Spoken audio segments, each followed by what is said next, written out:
lecture intuitive du mois de mars 2020. J'espère que vous allez tous très très bien. Alors, on va voir ici ce qu'on a pour vous. Qu'est-ce qu'on a? On a le couple de bâtons déjà. On a plusieurs bâtons. 1, 2, 3, 4, 5 bâtons. Donc, beaucoup de mouvements pour vous, beaucoup de choses. Allez, on va commencer. On a pour vous, pour ce mois de mars, le grand soleil. Voilà, le soleil est là. Le soleil est là pour vous. Il est sorti pour vous. Il est sorti briller. Il est sorti pour vous réchauffer. Il est sorti pour vous montrer le chemin, montrer la route. Le soleil est là et avec son énergie vitale. C'est pour ça aussi qu'on a peut-être autant de bâtons, parce que c'est l'énergie de la vie. C'est l'essence de la vie, c'est la sève, c'est la lumière, c'est la chaleur, c'est tout ça. Bon, je ne vais pas m'appesantir dessus. Le soleil, vous connaissez sa symbolique. C'est une des cartes les plus heureuses du jeu. Le soleil, c'est la chaleur, c'est-à-dire les sentiments, le bien-être, la joie. Mais c'est aussi la lumière. Donc la compréhension des choses, les choses s'allègent, s'adoucissent, deviennent plus limpides, deviennent plus claires, on y voit plus clair. Voilà, ce genre de choses. Hein. Vous connaissez la symbolique, je ne vais pas trop revenir dessus. Peut-être juste quand même, parce que moi je trouve que vous avez beaucoup de bâtons. Les bâtons sont symboliques des signes de feu, Bélier, Lion ou Sagittaire. Le soleil, c'est le signe du lion, n'est-ce pas? Donc signe de feu aussi. Peut-être que ce qui se passe dans votre existence a un rapport avec le mois d'août, soit le mois d'août passé, soit le mois d'août à venir. Voilà, il y a quelque chose autour du lion, autour du feu, autour de peut-être aussi les signes de feu qui peuvent éventuellement être importants pour vous. Moi, j'ai un peu plus l'impression qu'il s'agit d'une résolution peut-être au mois d'août prochain, parce qu'en fin de mois, vous avez encore le soleil. D'accord? Vous avez 2 fois le soleil dans votre jeu pour ce mois de mars. 2 fois. Alors, on va voir. On va essayer de comprendre un petit peu mieux ce qui se passe ici. Vous démarrez votre énergie, vous démarrez votre mois avec 2 énergies un petit peu fortes. La 5 d'épée et la 6 de bâton. Alors, on va commencer par la 5 d'épée. La 5 d'épée, elle nous parle de conflits. Mais de conflits tranchants, ardus, de la jalousie, des coups bas, des médisances, des ragots, voilà, c'est des coups bas, c'est des conflits stériles qui ne mènent à rien d'autre qu'à blesser. D'accord? Que ce soit vous l'auteur ou que ce soit l'autre, et que vous subissiez les assauts d'une autre personne, moi j'ai un peu l'impression que vous les subissez à cause de la 6 de bâton. Non, c'est pas vrai. Ça peut très bien aussi être vous qui engendrez des conflits pour défendre quelque chose, pour protéger quelque chose. C'est possible. Moi, je vois ça, c'est bien, surtout au niveau d'un couple. Hein, vous voyez, il n'y en a pas un pour attraper l'autre et c'est des conflits à n'en plus finir. Quand il y en a un qui a fini, c'est l'autre qui relance. Mais ce qu'il faut retenir, c'est que ce sont des conflits qui ne servent à rien. Rien. Leur seul objectif est de blesser l'autre. D'accord? Pour une raison ou pour une autre, que ce soit justifié ou non, peu importe. Ce qui est important ici de noter, c'est que vous allez avoir le dernier mot. Vous aurez le dernier mot. Vous allez gagner, entre guillemets, ce conflit. Parce qu'on a avec ça la 6 de bâton. Vous allez certainement aussi y laisser des plumes dans ce conflit. Quand je dis laisser des plumes, je veux dire par là peut-être laisser votre orgueil. Peut-être que ça va vous coûter une relation ou 2, c'est possible, mais vous aurez le fin mot de l'histoire. Vous aurez le dernier mot, vous sortirez vainqueur de ces conflits. Ils ont probablement eu un effet bénéfique a posteriori, parce que quand on est dedans, c'est juste une perte d'énergie, une perte de temps. Mais a posteriori, ils auront eu, je pense, l'intérêt ou l'avantage de débloquer une situation. Vous sortez de ça avec la 6 de bâton. La 6 de bâton, c'est encore une fois du bâton, d'accord? Donc une sensation de revivre, de renaître, de feu en vous. Et puis surtout la symbolique de la 6 de bâton, c'est le guerrier qui était parti au combat parce qu'il n'avait pas le choix, parce qu'il était obligé. Il était parti défendre des valeurs, des principes, sa nation, sa terre, son pays, sa famille. Et il est revenu du champ de bataille, il est accueilli, il est acclamé comme un héros. Alors, je ne dis pas que vous allez être acclamé comme un héros, mais ce que je dis, c'est que ce conflit va vous permettre de sortir d'une situation qui était conflictuelle. Vous allez me dire, voilà, ça m'aide beaucoup.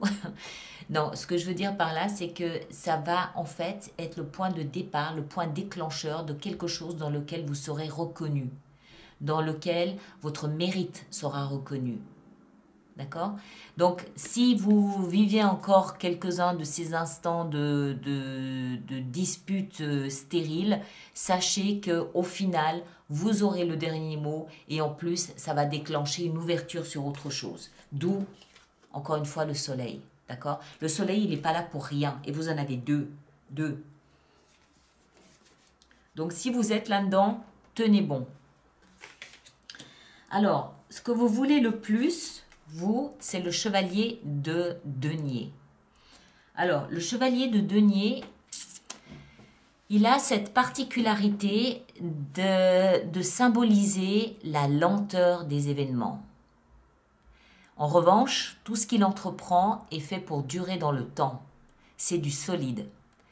Si vous faites une offre ou si vous recevez une offre, elle aura peut-être mis du temps à venir, ou vous aurez peut-être mis du temps à la formuler, mais c'est une offre qui est sincère, c'est une offre qui est solide.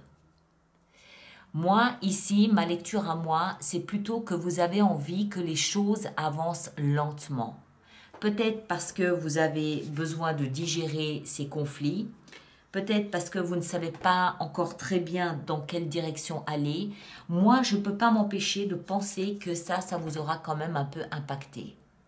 Parce que, je vous le rappelle, on perd des plumes là-dedans. D'accord? C'est pas non plus tout son plumage. C'est pas tout son plumage, mais il y a une notion de sacrifice à consentir avec ces conflits. Il y a forcément quelque chose sur lequel que vous allez devoir abandonner à la meute, que vous allez devoir lâcher, quelque chose auquel vous allez devoir renoncer. Voilà, il y a quelque chose de cette nature-là. Même si au final, votre bravoure sera reconnue, votre bravoure sera récompensée, mais c'est peut-être plus, en fait, en l'occurrence, parce qu'on parle de la bravoure du guerrier qui revient, d'accord? Il y a peut-être plus ici, en fait, cette prise de conscience, cette sagesse de comprendre que pour avoir la paix, il va falloir lâcher quelque chose. Généralement, cette carte est illustrée par des amis qui se battent, hein, avec des épées. Et puis, il y en a un des deux qui baisse les bras. Il y en a un des deux qui baisse les bras et qui dit « Ok, tant pis ».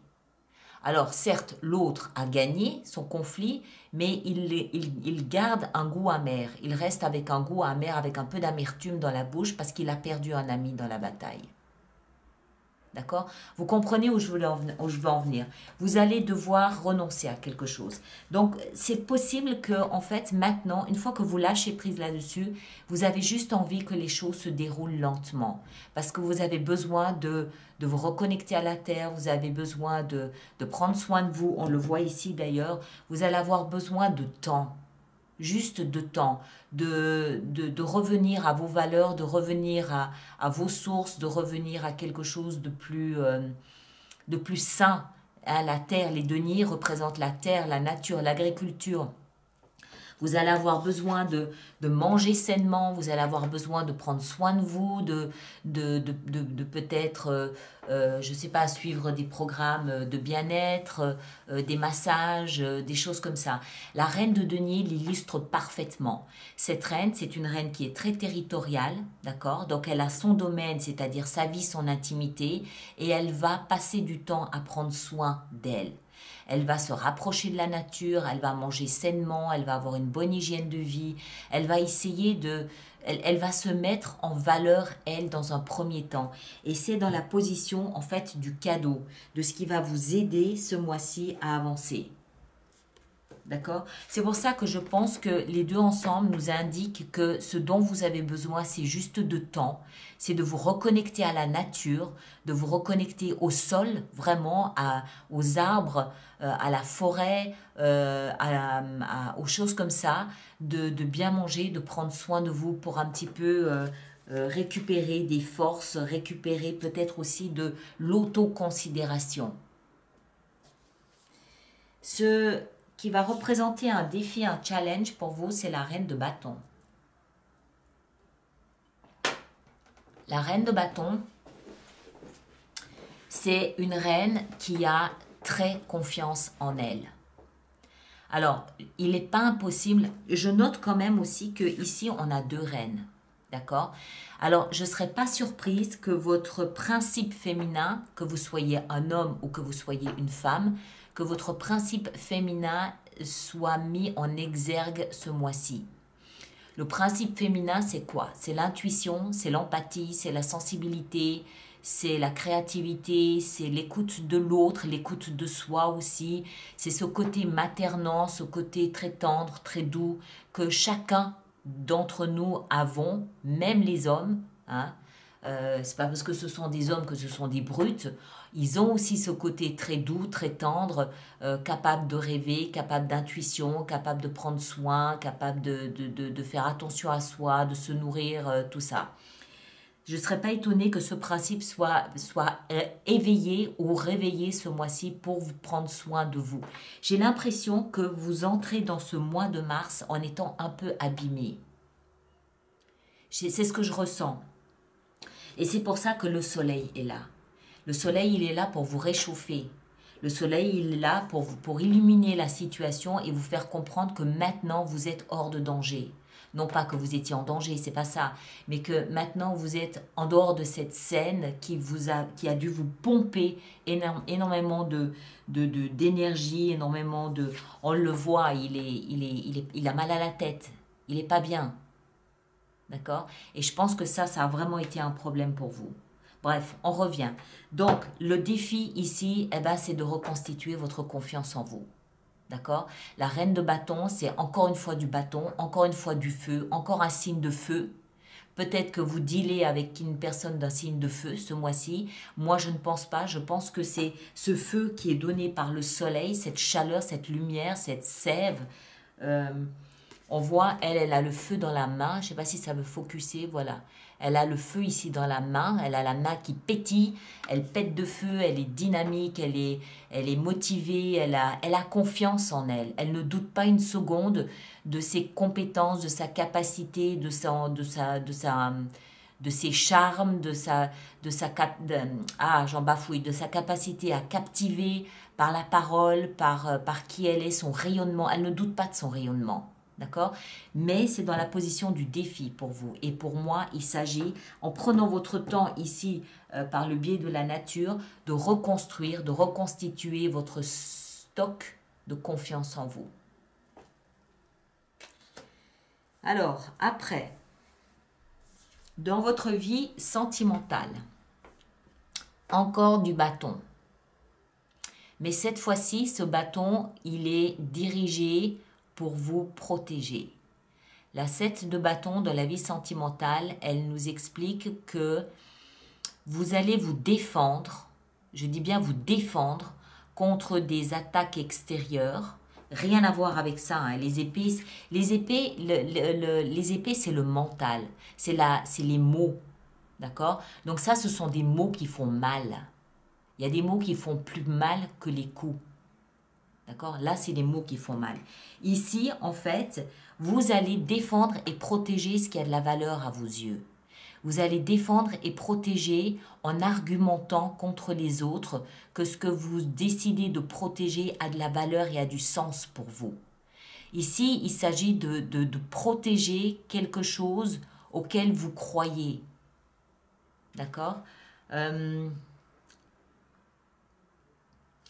On le voit sur l'illustration, sa force, elle vient de son plexus.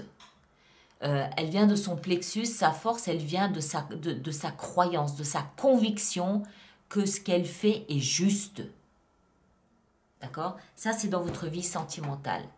Vous allez défendre ce en quoi vous avez placé, non pas des efforts, c'est pas des efforts, ce en quoi vous avez placé votre conviction, votre intime conviction que c'est juste, ce que vous faites est juste. On peut vous proposer tous les arguments possibles et imaginables, vous n'en démordez pas. D'accord? Alors, ça peut évidemment se comprendre de toutes les façons possibles. Je vous laisse le placer en fonction de ce que vous vivez. D'accord? C'est dans la vie sentimentale, ça peut aller dans n'importe quel sens. Moi, je ne vois pas de rupture ici, ou en tout cas pas spécifique à la vie sentimentale. Il y a eu un problème, mais je pense que c'est la queue du problème ici. Le problème en question, moi je me souviens plus des lectures une fois que je les ai mises en ligne, mais je pense que le problème venait peut-être de janvier ou février, d'accord? Ou peut-être même déjà cet automne qu'il aurait commencé. Donc ça c'est la queue de l'événement. Ce mois de mars, vous allez sortir de là avec 2 fois le soleil, avec la victoire. Vous allez sortir de là, mais voilà, il va falloir un petit peu de temps pour vous reconstituer, pour être à nouveau pleinement opérationnel. Et donc, du coup, on peut comprendre que vous vous barricadez un petit peu, vous ne laissez pas forcément tout le monde entrer dans votre sphère émotionnelle. Et en plus, vous êtes convaincu que ce que vous faites est juste. Votre focus, il est sur vous. D'accord? C'est pas le moment de laisser quelqu'un. Je vous sens vulnérable sur le plan émotionnel ce mois.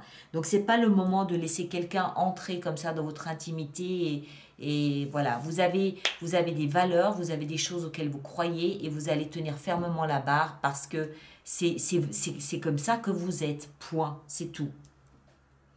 Alors, et vous allez avoir de l'aide. On y vient. Dans votre vie professionnelle et financière, on a le magnifique roi de bâton. Encore du bâton. Encore du bâton. Alors, celui-ci, on voit le lion qui a derrière. D'accord? C'est un signe... alors, il peut s'agir d'un personnage, d'un signe de feu dans votre sphère professionnelle. Bélier, lion ou sagittaire. C'est tout à fait possible. Et si ça n'est pas un personnage qui pourrait ici avoir un intérêt ou une importance pour vous durant ce mois, si ça n'est pas un personnage, c'est que c'est vous qui prenez cette énergie. Et j'en serais pas étonnée étant donné le nombre de bâtons que vous avez avec vous ce mois-ci. Alors, qu'est-ce que c'est que l'énergie du roi de bâton? C'est une énergie qui fait de la personne quelqu'un de rayonnant, quelqu'un de sûr de lui, homme ou femme, ça n'a rien à voir. Le fait que ce soit un roi nous explique simplement que c'est quelqu'un qui a mené des combats, que c'est quelqu'un qui a de la maturité, que c'est quelqu'un qui a de l'expérience, il a des heures de vol derrière lui.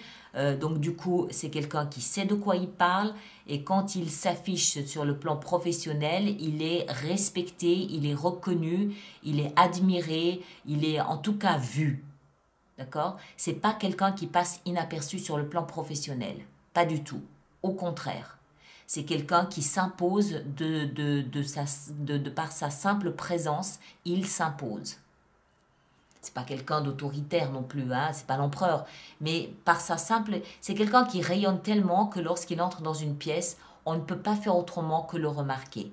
Alors, soit, encore une fois, s'il y a un personnage de cette nature dans votre vie professionnelle ce mois-ci, quelqu'un qui va jouer un rôle dans votre existence, ce mois-ci tout au moins, ou alors c'est vous qui prenez cette énergie et par le biais du travail, vous rayonnez, vous êtes très à l'aise dans votre environnement, vous savez ce que vous faites, vous savez comment vous le faites et voilà. Ça peut aussi être ça. Dans votre vie spirituelle, hein, ceux qui me connaissent depuis quelque temps maintenant savent que je ne veux pas parler de vie religieuse, même si ça ne l'exclut pas pour autant non plus. Chacun place sa spiritualité là où il veut. Ce que moi j'entends par vie spirituelle, c'est tout ce qui se passe à l'intérieur de vous. C'est votre communication avec votre âme, c'est votre identité, c'est votre essence, c'est votre sagesse, c'est votre conscience, c'est tout ce qui se passe à l'intérieur de vous et qui vous aide à cheminer, qui vous aide à vous développer et à progresser. Dans cette sphère-là, on a encore une fois du bâton, on a la 8 de bâton. Alors, c'est intéressant d'avoir cette 8 de bâton dans la sphère spirituelle parce que la 8 de bâton, elle parle de synchronicité, elle parle de messages, des messages qu'on lit au hasard. Voilà, des messages qu'on lit au hasard. Par exemple, vous pouvez avoir, je ne sais pas, 5 amis qui, la même journée, vont vous parler du même sujet, alors qu'ils ne se connaissent pas forcément entre eux. Vous pouvez, par exemple, aussi, sur l'espace de 15 minutes, voir 4 fois une pub qui vous parle de voyage, par exemple.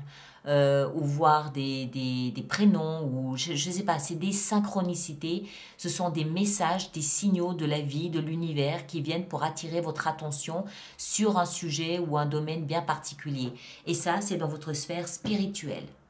Donc pour moi, c'est comme si vous aviez des appels de l'intérieur de vous, des messages de l'intérieur de vous qui vous interpellent au bout d'un moment. Ça vous interpelle, ça va vite, c'est beaucoup lié à la communication. D'accord? Et au bout d'un moment, ça va finir par vous interpeller. Vous allez vous dire, mais zut, qu'est-ce qui se passe? D'accord? Voilà. Et en fin de mois, on a ce superbe soleil, encore une fois. Donc, c'est vraiment l'indice que vous allez terminer votre mois en étant joyeux, en ayant une bonne compréhension de votre situation, en étant sorti de cette phase où vous... Comment est-ce qu'il faut l'appeler cette phase? Une phase de renonciation, une phase d'échec. Oui, je pense qu'on peut parler d'échec. Une phase d'échec que vous allez, d'amertume peut-être, que vous allez devoir digérer. Vous allez sortir de cette digestion en vous rendant compte que vous êtes à une meilleure place maintenant que vous ne l'étiez en commençant votre mois de mars. D'accord? Oui, vous avez dû lâcher quelque chose. Oui, vous avez dû faire un sacrifice. Oui, ça vous laisse avec de l'amertume. Oui. Mais en fin de mois, vous allez vous trouver dans une position qui est nettement supérieure, nettement plus brillante que celle dans laquelle vous entrez dans ce mois de mars. D'accord? Prenez bien le temps, et puis de toute façon, c'est ce que vous voulez. Ce sont les seuls deniers de votre lecture. Ce que vous voulez le plus, c'est que ça aille doucement, lentement. Et surtout, ici, ce qui va vous aider, c'est prendre soin de vous. C'est de vous barricader symboliquement, mais de vous barricader chez vous, d'écouter la musique que vous avez envie d'écouter, de manger ce que vous avez envie de manger, de vous lever quand vous avez envie de vous lever et de profiter, de jouir un petit peu de la vie comme ça, parce que j'ai l'impression que vous en avez besoin ce mois-ci. D'accord? Et c'est comme ça que vous allez rebâtir, reconstruire votre confiance en vous. C'est pas une question de fatigue, c'est pas ça. C'est une question de déception. Il y a quelque chose d'amer ici que vous avez vécu qu'il faut digérer. Voilà. Il y a des digestions qui se font difficilement. Dans la vraie vie, on peut prendre des comprimés pour nous aider à digérer. Et puis dans la vie symbolique, comme cette lecture, eh ben, il faut que le temps nous aide un petit peu. Il faut que ça se fasse. Voilà, tout simplement, d'accord? Mais ça va se faire, n'en doutez pas. 2 fois le soleil, la réussite ici, n'en doutez pas. Et vous avez beaucoup de bâtons. Donc, vous avez beaucoup de créativité, beaucoup d'initiative, beaucoup de dynamisme, beaucoup de sève, d'envie de vivre avec vous ici. D'accord? Alors, voilà. On va voir maintenant comment on va faire notre extension sur Vimeo avec tout ça. Je dois donc vous dire que absolument tout ce qui concerne cette lecture se trouve dans la vidéo d'introduction au mois de mars. Les jeux que j'utilise, les extensions sur Vimeo, les abonnements, les consultations, tout ça se trouve dans la vidéo d'introduction au mois de mars. Alors, allez la voir et vous aurez certainement la réponse aux questions que vous pouvez vous poser. Voilà, pour le reste, on va tout de suite attaquer cette deuxième phase de la lecture. Alors, on va en mettre une sur le soleil. 8 de denier. Et puis, je rappelle aussi que je peux décider sur Vimeo d'en rajouter si j'estime que c'est nécessaire. D'accord? Voilà, comme ça. Alors, on va en mettre une sur cette 5 d'épée pour savoir de quoi il s'agit. Le jugement. Une décision difficile que vous avez dû prendre. Une décision peut-être qui est liée à une forme de renaissance. Le chevalier ici de denier, on a, bah tiens, encore une fois un lion. Il y en a des lions hein, chez vous. Je ne serais pas étonnée qu'il y ait un lion dans votre environnement ce mois-ci. Alors, la reine de denier, qu'est-ce qu'elle a pour nous? Elle a le roi de denier. Très bien. La reine de bâton, qu'est-ce qu'elle a à nous apprendre? La reine de bâton, la roue de fortune. Très bien. Dans votre sphère sentimentale, avec cette 7 de bâton, on a la tempérance. Dans votre vie professionnelle, avec le roi de bâton, on a la 10 de bâton. Punaise, tous ces bâtons. Oh. Dans la vie spirituelle, avec la 8 de bâton, on a la 3 de bâton. Et en fin de mois, avec le soleil, qu'est-ce qu'on a? On a la 7 de bâton. D'accord? Voilà mes très chers. Alors, je m'arrête ici. Et puis, ceux qui me rejoignent sur Vimeo, à tout de suite. Et les autres, on se retrouve au mois d'avril pour la lecture du mois d'avril. Merci beaucoup.